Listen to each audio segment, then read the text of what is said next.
November 1979, Shorthand Tamil Senior Grade. Get ready for the dictation. 10 seconds.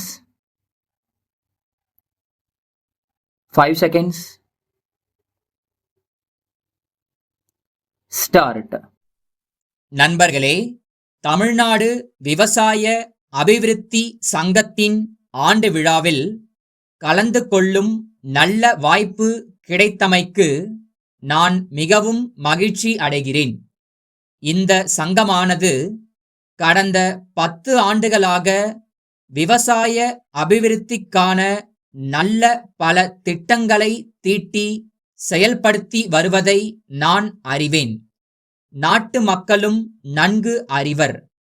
சங்க நிர்வாகிகளை நான் மனதார பாராட்டுவதுடன் சங்கத்தின் பணிகள் மேலும் மேலும் சிறந்து விளங்க வேண்டும் என்றும் வாழ்த்துகிறேன்.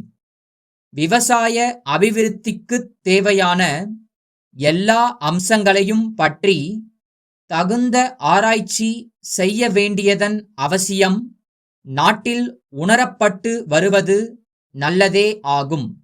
அண்மையில் இந்திய விவசாய ஆராய்ச்சிக் கழகத்தைச் சேர்ந்த பெரிய அதிகாரிகள் கொச்சியில் ஒரு கருத்தரங்குக்கு ஏற்பாடு செய்தார்கள். இருக்கக்கூடிய நிலம், நீர் மற்றும் இதர வசதிகளைக் கொண்டு எப்படி விவசாயிகள் உயர்ந்த அளவு பயன் பெற முடியும் என்பது பற்றி பரிசீலனை செய்தார்கள். விவசாயம், பொருளாதாரம் மற்றும் வளர்ச்சி இவற்றுக்கு பொருந்தும் வகையில் குறிப்பிட்ட சில துறைகளில் ஆராய்ச்சி செய்வதற்காக சிறந்த ஆராய்ச்சி கூடங்களை நிறுவுவதற்கு ஏற்பாடு செய்ய வேண்டும் என்று முடிவு செய்தார்கள். புதிய தொழில்நுட்ப முறைகளை கண்டுபிடிக்கும் ஆராய்ச்சி நிறுவனங்களுக்கும் அம்முறைகளை நடைமுறைப்படுத்தும் விவசாய அபிவிருத்தி சங்கங்களுக்கும் இடையே உள்ள தொடர்பு நன்கு பலப்படுத்தப்பட வேண்டும் என்று இக்கருத்தரங்குகளில் கோரப்பட்டுள்ளதை நாம் அறிவோம். இத்தகைய நெருங்கிய தொடர்பு உற்பத்தியை பெருமளவுக்கு பெருக்க உதவும் என்பதில் ஐயமில்லை.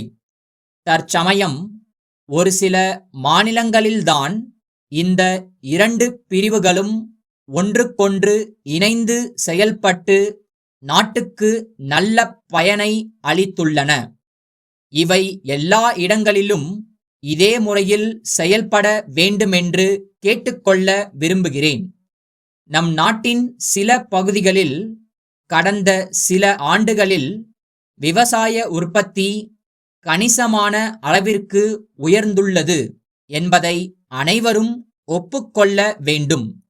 இருப்பினும் நாட்டின் எல்லா பாகங்களிலும் பரவலாக இந்த நிலை ஏற்படும்படி செய்தல் இன்றியமையாததாகும். இந்த நிலை ஏற்பட வேண்டுமானால் விவசாய ஆராய்ச்சி பிரிவு, அபிவிருத்தி பிரிவு ஆகிய இரண்டும் ஒருங்கிணைந்து நாடு முழுவதும் செயல்பட வேண்டுமென்று கேட்டுக்கொள்கிறேன். இவ்விரண்டு பிரிவுகளுக்கும் இடையே நெருங்கிய தொடர்பு ஏற்படுவதற்கு தடையாக உள்ள அம்சங்களை கண்டறிந்து அவற்றை நீக்குவதற்கான உடனடி நடவடிக்கைகளை எடுப்பதும் அவசியமாகும் என்பதை சுட்டிக்காட்ட விரும்புகிறேன். அடுத்தபடியாக இந்திய தொழில் விஞ்ஞான ஆராய்ச்சிக் கழகமும் இந்திய விவசாய ஆராய்ச்சிக் கழகமும் சேர்ந்து நமது மாநிலத்தின் சில குறிப்பிட்ட மாவட்டங்களை தேர்ந்தெடுத்து அவைகளுக்கு தொழில்நுட்ப ஆலோசனைகளையும் உதவிகளையும் அளிப்பதற்கான ஒரு திட்டம் இந்த கருத்தரங்கில் வகுக்கப்பட்டிருக்கிறது. இந்த திட்டம் மிகவும் வரவேற்கத்தக்கதொரு திட்டமாகும் என்பதை மிகுந்த மகிழ்ச்சியுடன் தெரிவித்துக் கொள்கிறேன். மதுரை மாவட்ட ஆட்சித் தலைவரிடமிருந்து சென்னை தமிழ்நாடு அரசு கல்வித்துறை செயலாளருக்கு கடிதம். ஐயா, மதுரை மாவட்டம் பாக்கம் கிராமத்தில் புதிதாக உயர்நிலை பள்ளி திறப்பது பற்றி கீழ்க்கண்ட விவரங்களை அரசுக்கு அளிக்க விரும்புகிறேன். உயர்நிலை பள்ளி வேண்டும் என்பது இந்த ஊர் பொதுமக்களின் நீண்டநாள் கோரிக்கை ஆகும். இந்த ஊர் மாணவ மாணவியர்கள் உயர்நிலை கல்விக்காக சுமார் 10 கிலோமீட்டருக்கு அப்பால் உள்ள உயர்நிலை பள்ளிக்கு செல்ல வேண்டியிருக்கிறது.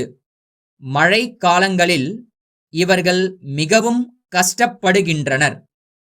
மாவட்ட கல்வி அதிகாரி இந்த ஊரில் உயர்நிலை பள்ளி திறக்க வேண்டியதன் அவசியத்தை ஏற்கனவே வற்புறுத்தியுள்ளார்.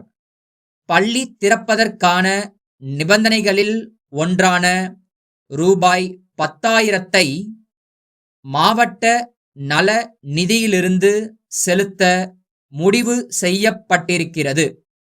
இதற்கு அரசின் ஒப்புதல் தேவை. மற்ற நிபந்தனைகள் அனைத்தும் பூர்த்தி செய்யப்படும் என்ற உறுதிமொழி அளிக்கப்பட்டுள்ளது. ஆகவே மேற்படி பாக்கம் கிராமத்தில் வரும் கல்வியாண்டிலிருந்து புதிய உயர்நிலை பள்ளி ஒன்றை திறப்பதற்கான உத்தரவுகளை பிறப்பிக்கும்படி கேட்டுக்கொள்கிறேன். தங்கள் நம்பிக்கையுள்ள